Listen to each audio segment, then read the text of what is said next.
Сәлем достар, сіздермен пішіндерді үйренеміз.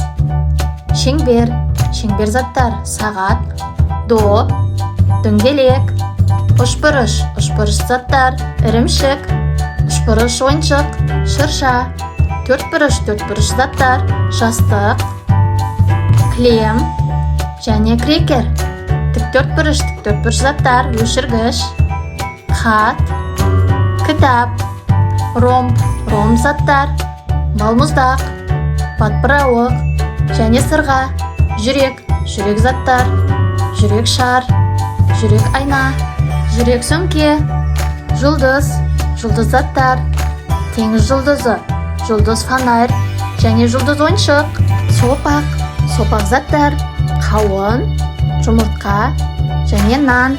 Ал енді достар, пішіндердің түстерін айтайық.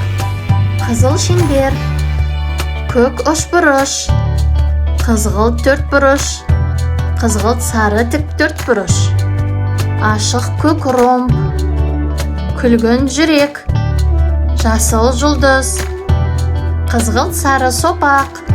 Достар, енді пішіндерді қайтадан қайталайық.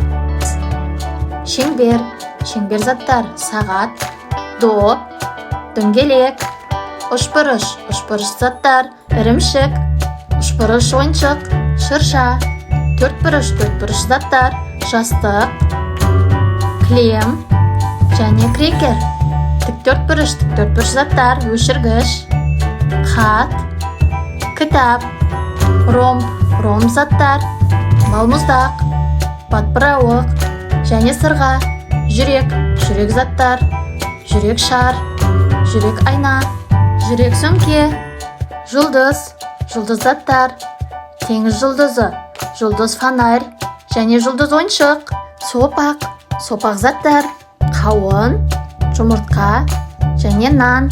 Ал енді достар, пішіндердің түстерін айтайық. Қызыл шеңбер, көк үшбұрыш, қызғылт төртбұрыш, қызғылт сары тіктөртбұрыш, ашық көк ромб, күлгін жүрек, жасыл жұлдыз, қызғылт сары сопақ. Видео ұнаса тіркеліп лайк басып кетіңіздер. Рахмет сіздерге.